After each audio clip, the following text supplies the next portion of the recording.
Good morning, students. This is part second inorganic chemistry. Acid and bases में मैं doctor Nita कानूनगो, associate professor SPC GCA।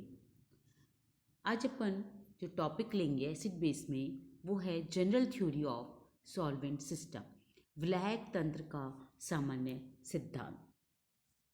यह सिद्धांत आर्य सिद्धांत का एक प्रकार का विस्तृत रूप है। आर्य सिद्धांत के अनुसार जो पदार्थ जल में घुलकर प्रोटॉन विलायक जल के धनायन मुक्त करे वह अम्ल है, और जो जल में घुलकर हाइड्रोक्साइड आयन दे यानी विलायक जल के ऋणायन मुक्त करे वह क्षार कहलाता है। ये अपन ने पढ़ लिया है। सामान्य विलायक सिद्धांत ये कहता है कि कोई भी पदार्थ किसी विलायक में घुलकर यदि विलायक के धनायन मुक्त करे तो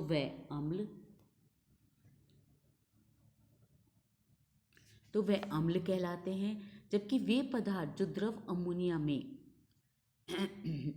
वे विलायक जो घुलकर ऋणायन मुक्त करें वह क्षार कहलाता है।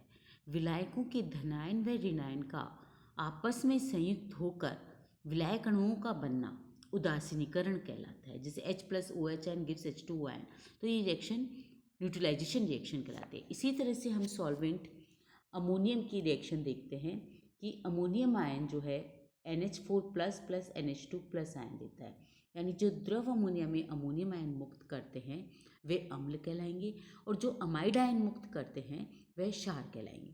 तो यानी अमोनियम आयनों या अमाइड आयनों के साथ संयुक्त होकर अमोनिया का जो लवण बनता है वह उदासीकरण प्रक्रिया कहलाती है। इसी प्रकार अपन देखते हैं N2O4 विलायक की। NO+ प्लस NO3- आयन मिलकर N2O4 बनाते हैं। ये N2O4 विलायक नाइट्रोसिल आयन मुक्त करके विलायक पदार्थ में अम्ल आयन मुक्त करते हुए पदार्थ क्षार कहलाते हैं, और इन दोनों आयनों का संयुक्त क्रिया उदासीनीकरण कहलाती है। तो ये तो general theory of solvent system था। पर सॉल्वेंट सिस्टम में भी दो टर्म्स आती हैं, विलायकों का सम आयन एवं विषम आयनन प्रभाव, यानी levelling and differentiating effects of solvents. यदि प्रोटोनिक डाइनाइट्रोजन आयन को गैसीय जल के साथ मिश्रित किया जाता है तो हमें नाइट्रोजन मिलती है, और ये नाइट्रोजन का मिलना इस बात पर डिपेंड करता है, वो है प्रोटॉन एफिनिटी, कि प्रोटॉन का स्थानांतरण होगा या नहीं। ये है जैसे H2 की है 697 और N2 की है 494। इसी तरह से हम दूसरी रिएक्शन देखें जिसमें हाइड्राइड आयन H2O देते हैं और H2 आयन मिलते हैं, तो यहाँ पर OH आयन मिलते हैं। OH आयनों की प्रोटॉन प्रद्रुतता का मान आगे अभिक्रिया तंत्र को आगे की तरफ संपन्न होगी या नहीं होगी, या तंत्र की क्षारकता जो है वो OH आयन पर डिपेंड करती है, साथ में PA वैल्यू पर भी डिपेंड करती है। इस प्रकार तीसरी स्थिति जब होती है जब जैसे H2 और HCl ion gives H3O+ chloride ion. यहाँ PA वैल्यू देखें तो वाटर के 697 है, HCl के 564 है और क्लोराइड आयन की 1395 है। चूँकि PA वैल्यू क्लोराइड आयन की ज़्यादा है H2 वैल्यू से, तो ये अभिक्रिया संपन्न नहीं होगी, और HCl जो है एक अच्छा प्रोटॉन दाता है चूँकि इसका PA जल से PA से कम है।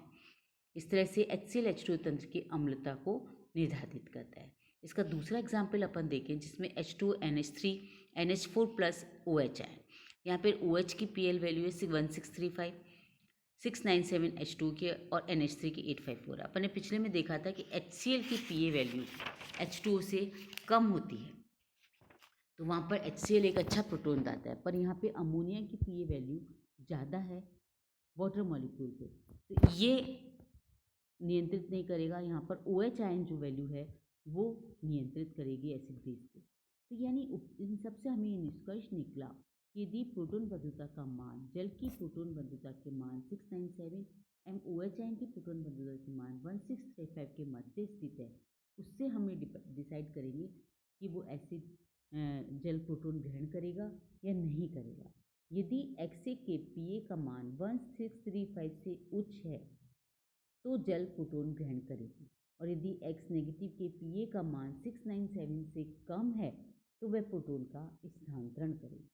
तो अतः गैसीय अवस्था में जल अवस्था में कोई भी स्पीशीज H3O से अधिक अम्लीय नहीं हो सकती, और OH से अधिक क्षारीय नहीं हो सकती। तो इस दोनों वैल्यू को बीच में इस चीज़ को निर्धारण किया जाता है।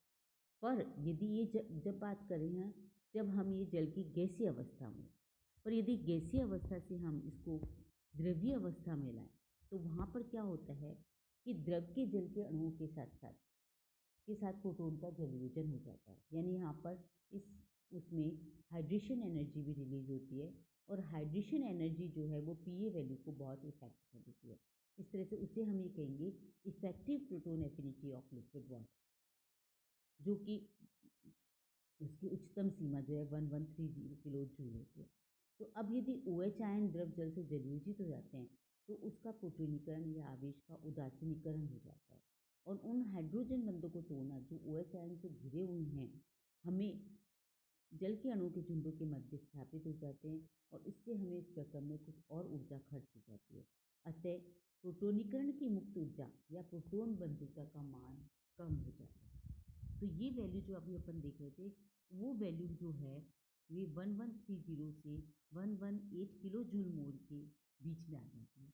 यानी कोई भी स्पीशीज जलीय विलयन में H आयन से अधिक अम्लीय और OH आयन से अधिक क्षारीय नहीं हो सकते, और इन दोनों के बीच का जो एनर्जी पीए वैल्यू का डिफरेंस है वो 58 किलो जूल के पास ही होता है। तो इस तरह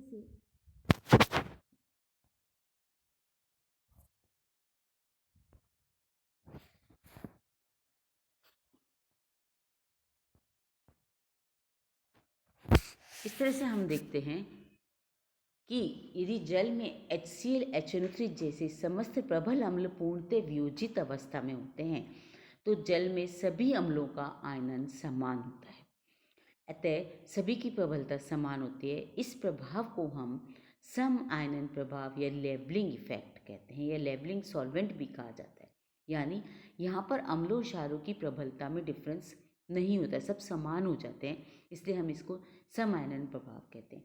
पर यदि ऐसी स्थिति में हमें अम्ल और क्षारों की प्रबलता का निर्धारण करना पड़े कि कौन सा अम्ल ज़्यादा क्षार है, कौन सा अम्ल ज़्यादा अम्लीय है और कौन सा क्षार ज़्यादा क्षारीय है, तो ऐसों के लिए हमें इनको एक डिफरेंट सॉल्वेंट में करना पड़ेगा। यानी हमें वीक क्षार के साथ या दूसरे विलायकों के साथ करेंगे, तो उसमें ये दुर्बल अम्ल व क्षार प्रबल अम्लों के साथ ये अम्लों के सामर्थ्य का पहचान करेंगे। तो ऐसे सॉल्वेंट जो हैं वो डिफ्रेंशिएटिंग सॉल्वेंट या विषम आयनन सॉल्वेंट कहलाते हैं। जैसे HCl जल में पूर्णतः वियोजित होता है होने के कारण प्रबल अम्ल की भांति व्यवहार करता है, लेकिन एसिटिक अम्ल विलायक में इसका प्रभाव दुर्बल क्षारीय हो जाता है। अपन देखते हैं HCl का H2O में तो H3O प्लस Cl आयन है, और HCl CH3OH में देखते हैं तो ये आंशिक वियोजन होता है, और वहाँ पर HCl जो है दुर्बल अम्ल हो जाता है, जबकि ऊपर वाटर में HCl प्रबल अम्ल है। तो इस तरह से एसिटिक अम्ल में इन प्रबलों के आपेक्षिक सामर्थ्य को ज्ञात कर सकते हैं, और इसमें हम देखते हैं कि HClO4 सबसे स्ट्रॉन्गेस्ट एसिड है, H2SO4 then HCl and then HNO3। ये अम्लों की प्रबलता का क्रम होता है। तो इस तरह से किसी भी उसमें हम डिफरेंशिएट सॉल्वेंट के थ्रू ये पता कर सकते हैं कि कौन सा सॉल्वेंट मोर स्ट्रॉन्ग है और कौन सा वीक है, प्रबल है या दुर्बल है। इसके बाद आता है टाइप्स ऑफ सॉल्वेंट।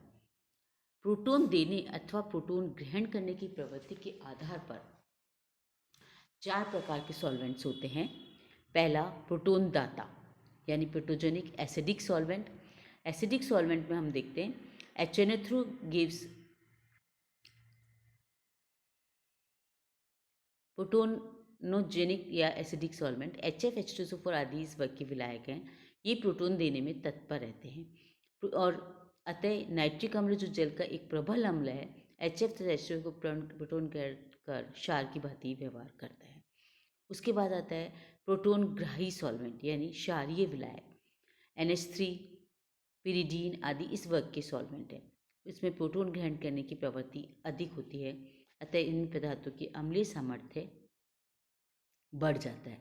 एसिटिक अम्ल जो कि जलीय विलयन में एक दुर्बल अम्ल है, द्रव अमोनिया में एक प्रबल अम्ल की भांति व्यवहार करता है।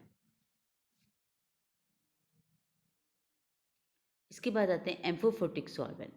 H2 एसिटिक एसिड ये भी इसी वर्ग में आते हैं। ये प्रोटॉन देने व ग्रहण करने दोनों की प्रवृत्ति के होते हैं। प्रबल अम्ल की उपस्थिति में प्रोटॉन ग्रहण करने करके क्षार की भांति व्यवहार करते हैं, तो प्रबल क्षार की उपस्थिति में प्रोटॉन देकर अम्ल की भांति व्यवहार करते हैं। अतः HCl की उपस्थिति में जल व एसिटिक अम्ल एक क्षार की तरह व्यवहार करता है, जबकि अमोनिया की उपस्थिति में इसका व्यवहार अम्लीय हो जाता है।